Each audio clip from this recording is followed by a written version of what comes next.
वह रात जिसने इतिहास बदल दिया। श्री हनुमान जी की कथा। त्रेतायुग का समय था। लंका की भूमि पर भयानक युद्ध चल रहा था। एक ओर धर्म की सेना, दूसरी ओर अधर्म की विशाल शक्ति।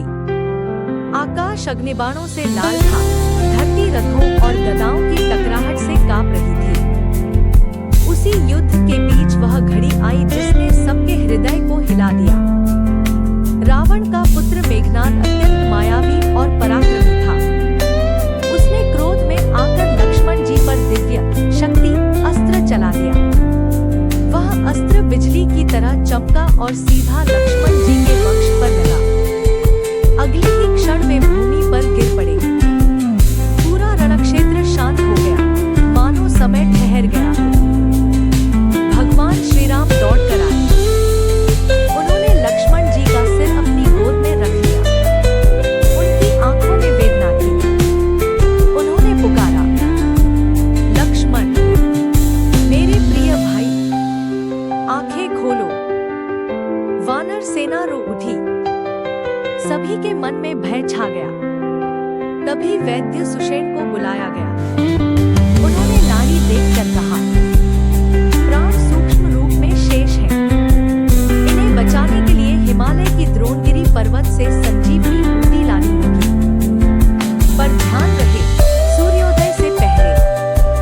सूर्योदय। समय बहुत कम था, दूरी अपार थी। सेना में सन्नाटा छा गया। तभी एक स्वर गूंजा, मैं जाऊंगा। वह स्वर था पवन पुत्र हनुमान का। हनुमान जी ने श्रीराम के चरणों में सिर झुकाया। प्रभु, जब तक मेरे शरीर में प्राण है, लक्ष्मण जी को कुछ नहीं होगा। राम जी ने उन्हें हृदय से लगाया और आशीर्वाद दिया। उसी क्षण हनुमान जी पर्वत शिखर पर चढ़े और जय श्री राम का उद्घोष करते हुए आकाश में छलांग लगा दी। उनकी गति इतनी तीव्र थी कि समुद्र की लहरें ऊंची उठ गईं, बादल बिखर गए और देवगण उन्हें निहारने लगे। रावण को जब यह समाचार मिला तो उसने कपट का सहारा लिया। उसने कालनेमी नामक राक्षस को भेजा। कालनेमी ने मार्ग में साधु का रूप धर लिया और एक आश्रम रच दिया। जब हनुमान वहां पहुंचे तो वह बोला, वत्स, इतनी शीघ्रता ठीक नहीं। पहले जल पी लो, विश्राम कर लो। हनुमान जी को क्षण भर संदेह हुआ, पर समय की कमी थी। वे जल की ओर बढ़े ही थे कि एक मगरमच्छ ने उन पर आक्रमण किया। हनुमान जी ने उसे तुरंत परास्त कर दिया।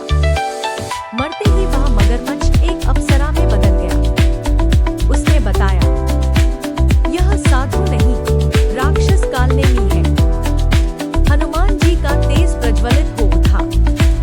उन्होंने कालनेमी को पकड़कर आकाश में घुमाया और दूर फेंक दिया। मेरे मार्ग में बाधा डालने वाले का यही अंत होता है।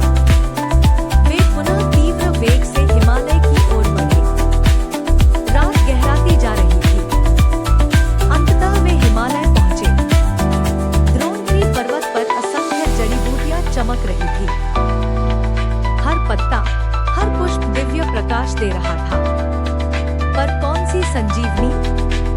समय बीत रहा था। पूर्व दिशा में हल्की लालिमा दिखाई देने लगी। हनुमान जी ने मन में श्रीराम का स्मरण किया। हे प्रभु, मेरी सहायता कीजिए। पर पहचान स्पष्ट न हो सकी। तब उन्होंने निश्चय किया, जब एक बूटी नहीं पहचान पा रहा तो पूरा पर्वत ही ले चलता हूँ। उन्होंने अपनी विशाल भुजाओं से द्रोणगिरी पर्वत को जड़ से उखाड़ लिया। धरती कांप उठी, वृक्ष हिलने लगे, देवताओं ने पुष्प वर्षा की। आकाश में पर्वत लिए उड़ते हनुमान का दृश्य अद्भुत था। उधर लंका में राम जी की आंखें पूर्व दिशा पर टिकी थी। समय निकलता जा रहा था। तभी आकाश में प्रकाश फैला।